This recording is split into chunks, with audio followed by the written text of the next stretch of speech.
Now I request the chief guest of today's function, Dr. Rajaranjan ji, to address the gathering.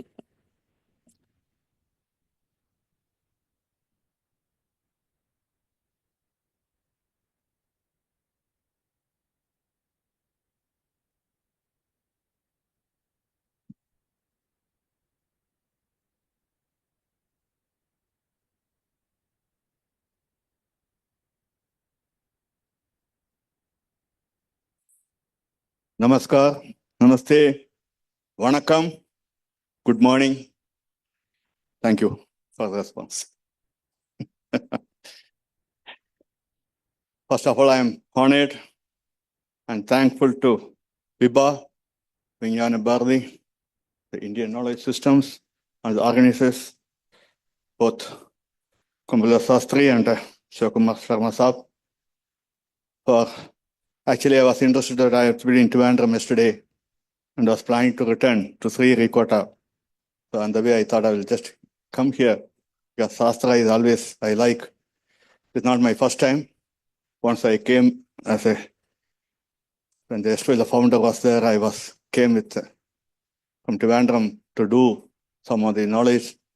Then as a chief guest, thanks to VC Saab, Vedic for inviting me for the Space Day, and always happy to be here. As my name suggests, Rajarajan, from this place where my mother put this because of inspiration from Kalki, the author of Marulmari Varman, Rajaraja Cholan. That's how I got my name. Because and now we would have known why I am so much put in this kind of knowledge system.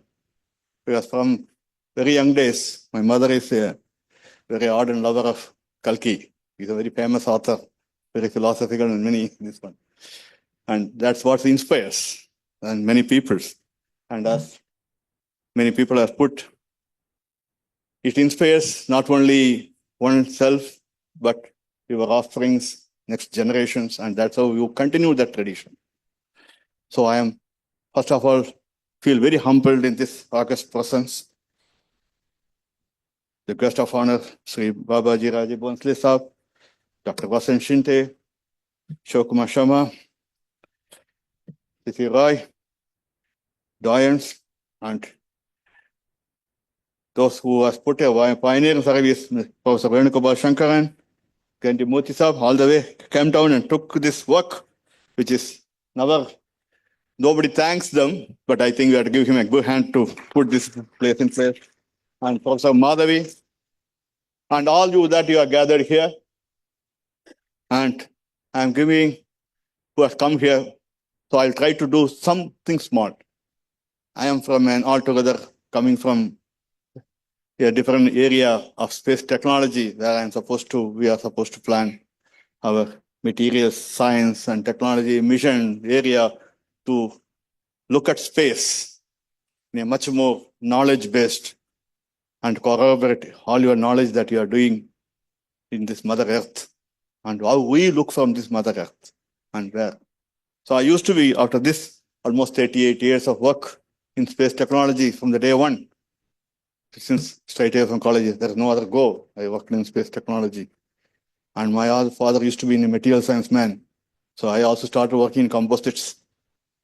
And it gives a lot of insight in many of the aspects. And actually, when you go further, dwell much depth in what we are doing as a space science technology, many technologies that we have to look at, learn from Western world, no doubt about it. We have progressed very beyond. And our neighboring countries are also going very fast in space technology to look at where we are. The quest of the mankind to know what it is, what is space, how do we go. So first, for that first we have to learn where we are. So I always thought for the Indian knowledge system, I actually put it, we should have this knowledge system for sustainable Viksit Bharat. I am in the system, waking in criminals. There are many academy and university, thankful to Shastra University, which is used to give this kind of insight to put this. How do you can't simply talk and say, yes, today we have to imbibe this knowledge and then start having a Vikasit Bharat. There requires to be a very sustained, threadbare understanding of what it is and how do we go about, and then where we went. So philosophically, I thought I'll have 15 minutes. Actually, I prepared for 30 minutes, but somehow I'll try to cut short. If I'm overshooting the time, please, because I'm passionate about some of the aspects in the present day, limitation and other aspects, which the generation has to take if we want to become a powerhouse nation or here. To philosophically and ideologically, you want to become a powerful. That's what is the most important. Materialistic world is different. But you want to be ideologically rich and put that thought process by 2047. That is the timeline we have to put and then say, then we have to understand so many things. And how do we go about this? Not only in theory, knowledge, but to put it in practice and to put it in the day-to-day life. That is what we have to aim for. So in that aspect, the philosophically, it always happens. We should know who are we, where from we came, and where are we going to. For all these three questions, there is no answer. It can be only relative. It cannot be a philosophical. It is like what is time and what is the time. There is much metaphorical differences in this kind of aspects. So when you go, as Professor Shinte has put, there's an 8,000 years of legacy and knowledge system buried somewhere and something. So I'm just trying to put how the knowledge system, actually our system had a very unique system to be very sustainable. Today we call very taglines called sustainable development, that you should be economical and sustainable. But these words are always there in our things, either in farming or in the harvesting the water. You know, this place where legacy of the kings of Soya period, where I study a lot because I'm very passionate about that 700, 800 years of a dynasty which never lost a war before it went in something. The naval might, the vision that some people have shown, how do we look at it and how do we culture? The biggest man-made lakes of Veeranarayana Lake. Anybody sees, please kindly go and see. This is made thousands of years back, made by, the lake was created by an army waiting to go for a war. And just to see to that such kind of thought process is there, which after thousands of years is giving around 600, 400 kilometers away to Chennai for water. Can't even dream what it can do for an age, tradition, and love. After that, the river Kolidam is an aggressive river, lot of lakes. Always there is a water shortage. That's why this place became the rice bowl once upon a time. Even now it is surviving because of that culture that is put. That's why the musics, everything starts from here. Why? You generate a way of living and do. And if you start practicing it, everything comes into picture. Not only the way of prosperity, living, peace of mind, knowledge, but science also start developing. I'll get into this, what it is. So I would like to put it that the Indian knowledge system encompasses such a wide range of disciplines. There are so many things, 64 ragas, that much Carnatic music, how the Kadapaya, the system of Kerala that gets into these systems and how numbering. So Nyan, Mignan, and darshan, nothing but knowledge, science, and philosophy, right? That's what we put it in place. And how do this? So we had this, and every thought process that in the knowledge system that we have put in place, we have this knowledge, science, and life philosophy. That's how it gets developed. It is a discipline where we are taught, it is taught like this only. Finally, it comes to how do you live? How do you live in harmony with all the other cultures? The sustainability and the harmony always comes into picture. Then interconnected learning. You know, we study each subject on its own and try, and we lost the art of interconnecting this. That is where this question comes, and I used to request those who are putting in this place, when you try to develop all this ancient learning and all the slogas that is Vedic, everything put, how do we interconnect? How the righteousness of the living, and this comes into picture, you will get a better picture. That's what my personal experience always shows. And the tribal knowledge always has its own essence. How do things? How do we imbibe that into this? Traditionally, when I look at it from space, because I look at the material science of how to do the investment casting and other aspects, I look at some main aspect is the ecological knowledge region to region, there are some knowledge. You should, if you are here, try to eat the food what is being made here. That's all will make your mental health better. If you go to some other place like Maharashtra, Kashmir, anywhere, what is that vegetable or what is that coming out of it? Eat that food with that knowledge, culture. Then only your health and this one will be good. Because our system of food and nutritious system has been evolved and is very, very refined. Very, very refined. Oh, not 100 years, 200 years, it is of thousands of years. It has not come just like that. So people are learn, practice and practice. So always imbibe the local cuisine system, always follow that. Try to eat with what we have, and that will improve your health. This is what I found out when I travel all across India. I think I have traveled almost, I can take pride in that. I have traveled not even once, many states, many districts, many, many times in the quest of knowledge, both by metallurgy, science. Many people are putting many, many techniques. And the carpentry is the one which I always interested in, because in my area of fiber reinforced plastic composites, carpentry is one of the most important aspects which I have to learn. How do we do this? The mathematics and science, I don't have to tell. The economics, the cultural values and ethical governance. This is the one which I have always was surprised many places. As our Raja Bonsla has already told, how you try to provide justice and this one, the ethical values, the laws are put, and education for sustainable living. How do we imbibe this kind of knowledge? When we go out of these 3 days of conference, how do we imbibe some of the take home, take to the places where we further dwell and give this? So the most important aspect which I immediately look for is agriculture, the survival of how to do it, the practices that promote harmony without going for a waste management. That is the waste, the soil health is always reproduced. Look at this. The space technology, what we do, the remote sensing, we try to wonder how to do 3 times cultivation and try to give the produce. There are many ways people are doing this. That is called centralized and decentralized system. Has to be in balance. And space technology can provide an answer for this, and we do this and provide this, how ancient system of agriculture, and then how do you intend the modern techniques? The water management system, watershed, what we call, where and all the water is available, how to do cultivation, what kind of cultivation you have to do, from rice, paddy to millet, whether you can reduce the water so that you can sustain the business of making the farming further on, and vice versa. So this is one of the aspects. And then the forest and biodiversity.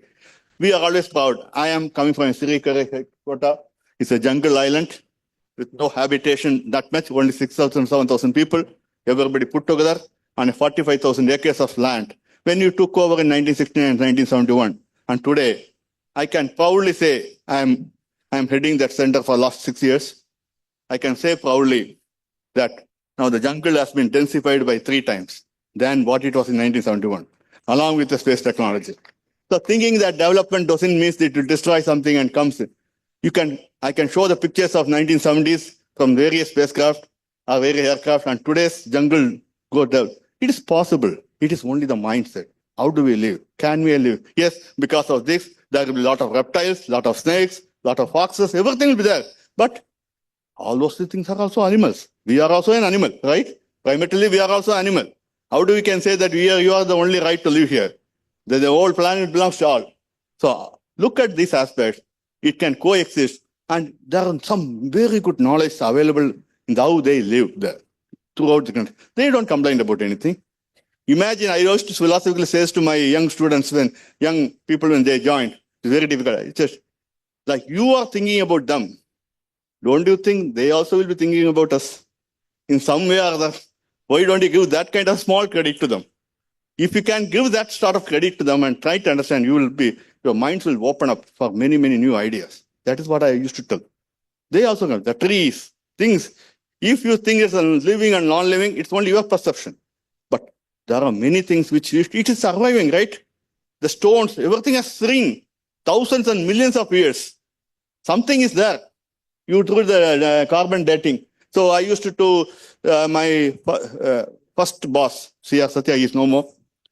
Along with the composite, he was doing carbon dating. And his passion is our Pathanaswamy temple. So many different types of rocks. Where from these rocks come? How this culture Gopuram has come because Kerala's culture of distinct temples are different, whereas Pathanamsam temple alone is different with its own Gopura. So obviously it has come from Tanjavur. The descendants are there. They do all these stone works. We can see the descendants standing in my neighborhoods when I was living in Trivandrum. Then it gave an insight, the technology, how it came, the steels and blades they had used. So one of the family, they took the blades, carbon dated. It was almost 700 years old. It was surprising. Then each stone gopuras of varying from 200 years different. They cutting, the dating back. So the temple has been created over a period of time. So we have to use this technology to understand, and that's what Shinde was also telling. How do we understand the datings do? What it gives insight is the metallurgy. So I missed that. So when such a thing happens, how do you do the metallurgy, the metal, the Ayurvedic? That's where we started looking at Ayurveda in the Rasa Shastra. It focuses on creating and putting some balance, and they give people just don't believe Ayurveda or Siddha. It's having a lot of metallic content.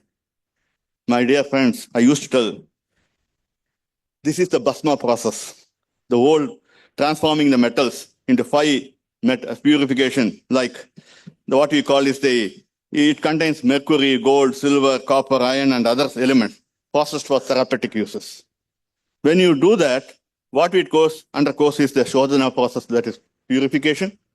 Then it goes to the Marana, the calcination, and then it goes to the Bhavana, that is the grinding portion. It comes into the nanoparticle. Today we call it nanotechnology in our space sciences and this one. Because at the level of 10⁻⁹, you know what happens? Our body becomes porous. Everything, that food molecule that you're eating is actually getting to that kind of a particle size. Then the elements become porous. There's a great, biggest post office box in our system, which decides which portion of the body, what is the amount of oxygen, atoms of oxygen, atoms of nutrition, to be tagged, couriered, and sent. There are a lot of carriers. If you read in the postal department, you want to read how to make it efficient, you please study how the energy is sent to the plot. And this is where the beautification happened. That's what when I studied as a fiber, because I work in fiber of micron level and nano level, the 10⁻⁻ level, when I put the physics, the classical set of physics doesn't explain. At 10⁻⁻, it becomes a big elliptical theory. Either it becomes insulating, conductive, or semiconductive. And I got surprised where all the scientists, not only me, I am just representing them. 10⁻⁻ particle size, the whole thing follows quantum physics. And again, when it comes to 10⁻⁻10 level, it follows the standard law of physics. So this is something where we have to look at it. And mind, this particle size knowledge is available in ancient India. That's what Ayurveda. They grind and put it to the purest level. And that's what is common as the Bhasma level. So I am just giving the scientific instrument. Those who are interested can see. So the Rasa Shastra has been put, so all your medical, allopathy, medical, everything is in that particle size. Put under the calcium. What your medicine as a tablet you are taking, only very, very 1/100th portion is actually that nanoparticle. The remaining things are just to have it as a transit system. Then the Shusrusa surgical wisdom. How many told that rhinoplasty, the plastic surgery, the Kawaji nose was well documented in 1794 by Gentleman's Magazine. That's how the interest of the plastic surgery started in the Western world. It is already done. Then there is a Vaimanic Shastra, where many people, there are some critics of Vaimanic Shastra, what we have put in our place, because why the criticism comes when I saw the biggest obstacle that I am coming to the actual portion is the lack of evidence, the scientific validation that we are able to put. This is because of the historical certainty, because of the ancient virgins. Then the mythology and science that we tend to mix. Then there is some inconsistency in the description from different regions. Maybe a possible Western influence on the ideas. And some language issues of the obscure. But what I attribute from a scientist point of view or the engineering point of view, because I'm neither a scientist or an engineer, I do both. Because I have to deliver. There's no other choice. So what I look at is the lack of actionable technical information. This is one of the biggest issues which I have seen in many places, the documentation. We, by tradition, tried to pass on the technology only if the discipline is good enough. From Drona to Aruna, Arjun, or what Arjuna, or whatever it is. The guru wants to see that the discipline is good enough to take this knowledge. Whereas the Greek philosophy is different. They just disperse the knowledge and apply the logic. Indian philosophy is always number system, where we look by the time. Morning you have to get up. Everything by time you have to do all these things. Whereas Greek always asks for the logic. There are two different systems. That's why traditionally Indians are very good in mathematics, and law is always a strength of Greeks. You can see the philosophers that have come from that every region. You can segregate this and see for yourself. Rajesh Brahmani is a different lawman. That's a different thing. And then the metalworking and alchemical composites. You have seen long Vedas, all the epics that you have read on the war, the Kavasas and the Kavachas and this one you have put. You know, all those things, metalwork. These are layered composites. That's what I practice and expertise in. My entire 30 years is working in lightweight material structures for the launch vehicle and spacecraft, for your antennas and communication systems for your mobiles and other things. We look at RF. At that point, I used to take Arjuna. When I did my own history of searching, Indians are supposed to be the famous in bows and arrows, right? But do you know where from it came? The origin is from Korea. That's why even today, they have the culture. Olympics, gold means it is Koreans in archery. Indians comes very distinct second. But the knowledge was there. Where from this knowledge came and how did it come? The bows and arrows, they have already, the bows, arrows already has a fin. You know that? It's called a passive stability. When arrows are put, it goes in travel. It will start vibrating, exceeds the velocity because the wind will start giving it disturbance. But it is stable because of the fins. The bird feathers is kept on the bows and the arrows on the dent. That's what we are using in our rocket technology. And the launch vehicle goes into passive system. It's called passive stability. From CG, this one. Who got this knowledge? Where from that knowledge came? How did it come into it? Now I'm coming to this question. Is my important aspect is when you do all this natural composite, where it can withstand a layered composite, that's what we are putting armored by fiber reinforced plastics, then a sleeve of metal, electrical conductivity, isolation. Everything is already done. Do you think somebody can carry a heavy metal on the body and then go for a walk? It should be light. Today we are working on that. Where from we lost that technology? When we do this, also you look at this aspect of laminated composites. That's my Dusun. I was looking at it. Then comes the sustainable architecture. Just for doing this sustainable architecture, I used to tell, recently I went to do the Jaisalmer fort. I just want to see people to see Jaisalmer fort of architecture. Just see the architecture. Don't get into the global merit. Just look at the architecture. You just see, you will get hundreds of ideas of how to have a sustainable architecture and urban planning and construction in this place. I don't want to get into much. Mathematics, science, or innovation. Aryabhatta and Zero, I think is well known. I don't have to see.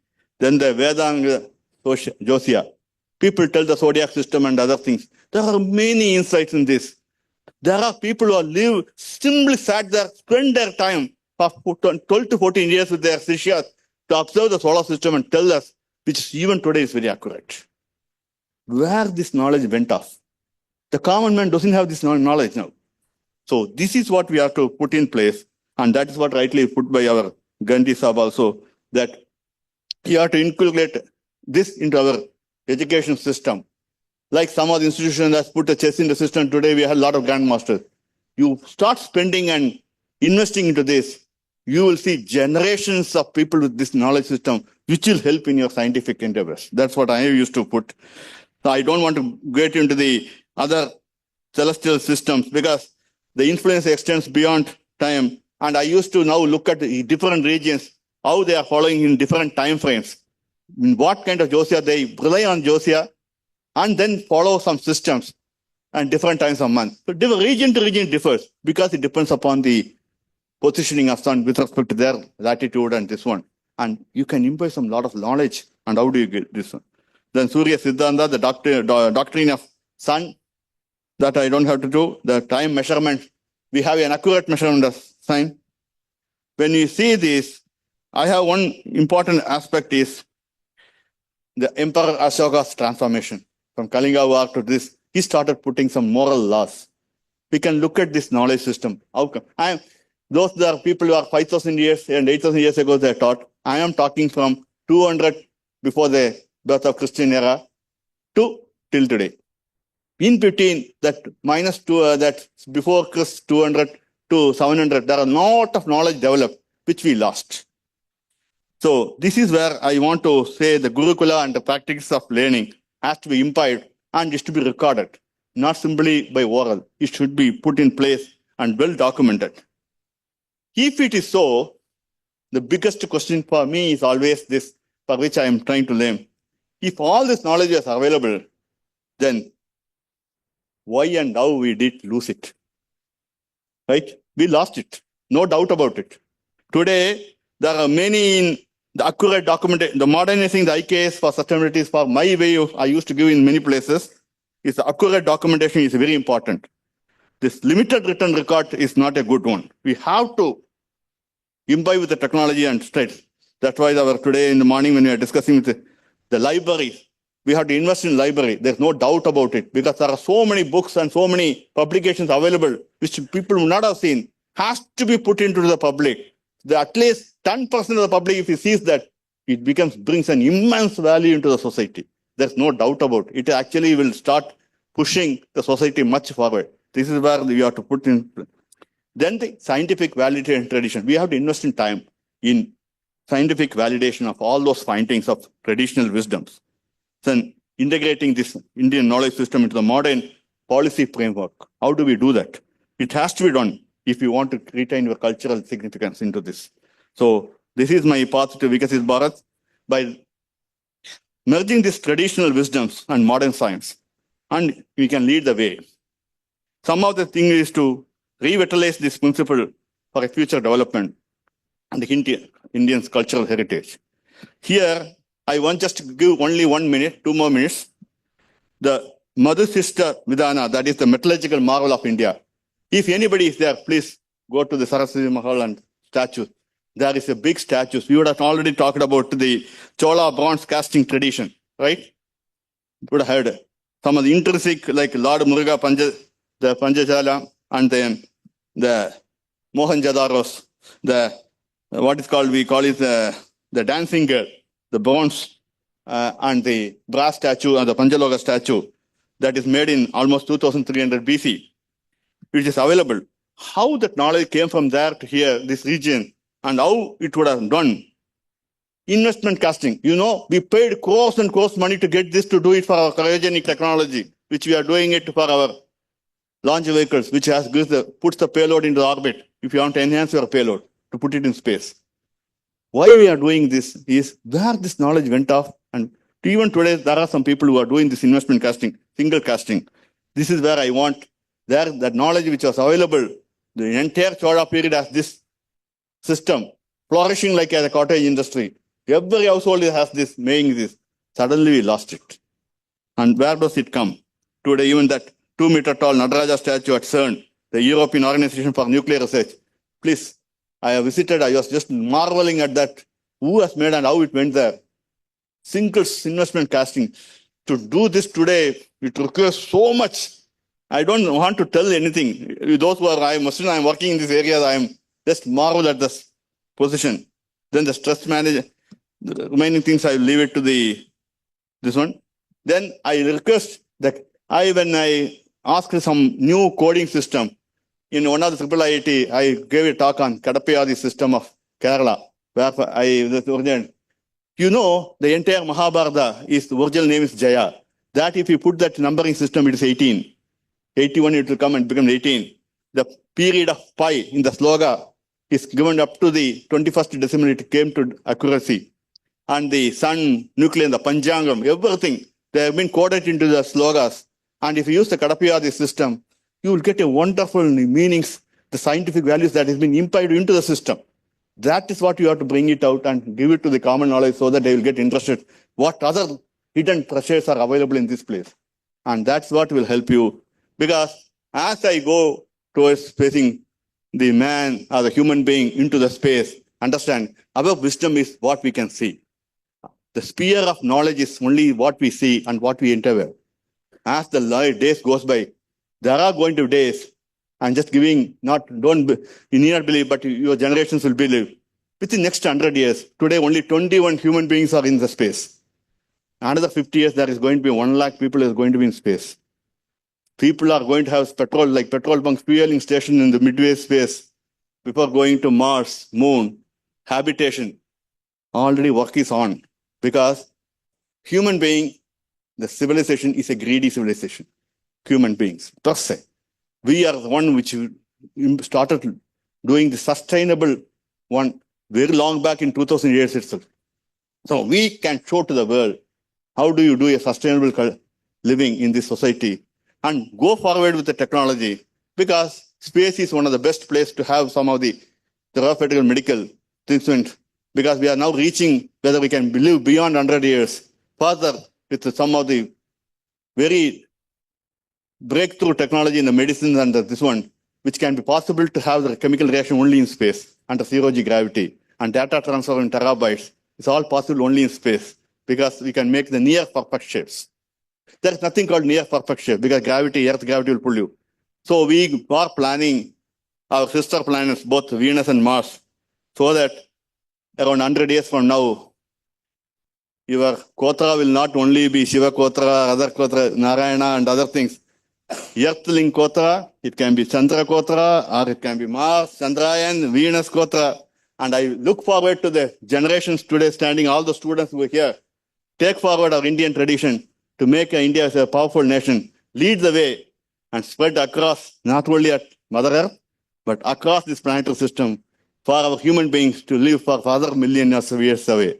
I wish that happens, and wishing you all the best for the next 3 days. Collaborate, debate passionately, bring out and go aggressively, and see that your system values, you value your system in which you are believing in, so that we can have a Vikasit Bharat by 2047. Wishing you all the best. Thank you.